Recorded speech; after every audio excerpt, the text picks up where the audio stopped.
2 years ago, I was invited as an artist to participate in an exhibition commemorating 100 years of Islamic art in Europe. The curator had only one condition. I had to use the Arabic script for my artwork. Now, as an artist, a woman, an Arab, or a human being living in the world in 2010, I only had one thing to say. I wanted to say no. And in Arabic, to say no, we say no and 1,000 times no. So I decided to look for 1,000 different no's on everything ever produced under Islamic or Arab patronage in the past 1,400 years, from Spain to the borders of China. I collected my findings in a book, placed them chronologically, stating the name, the patron, the medium, and the date.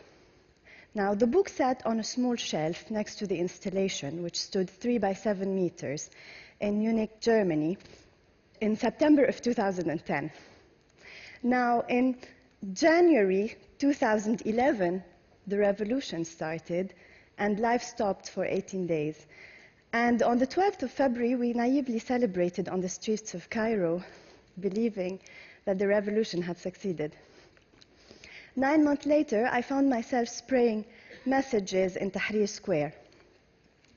The reason for this act was this image that I saw in my newsfeed. I did not feel that I could live in a city where people were being killed and thrown like garbage on the street. So I took one no of a tombstone from the Islamic Museum in Cairo, and I added a message to it: no to military rule. And I started spraying that on the streets in Cairo. But that led to a series of no coming out of the book like ammunition, and adding messages to them, and I started spraying them on the walls. So I'll be sharing some of these no's with you. No to a new pharaoh, because whoever comes next should understand that we will never be ruled by another dictator. No to violence. Rami Aissam came to Tahrir on the second day of the revolution, and he sat there with his guitar singing.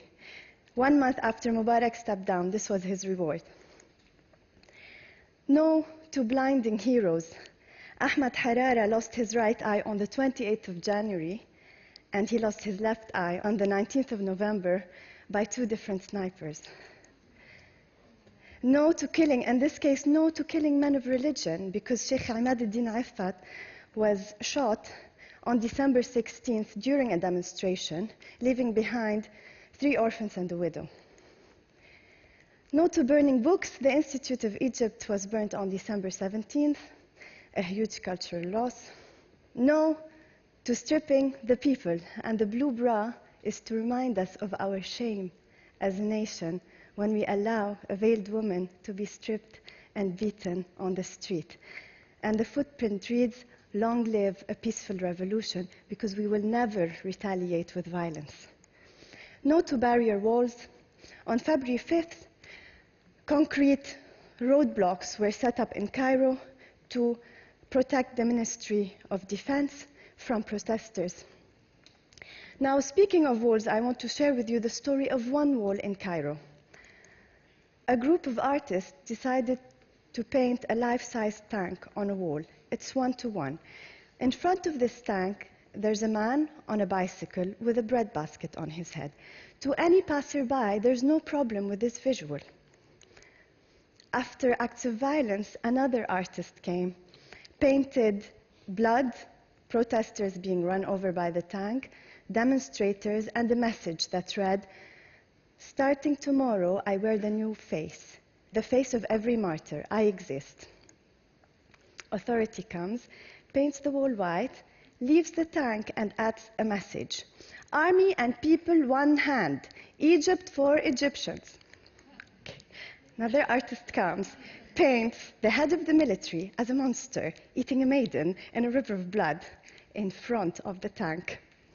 Authority comes, paints the wall white, leaves the tank, leaves the suit, and throws a bucket of black paint just to hide the face of the monster. So I come with my stencils, and I spray them on the suit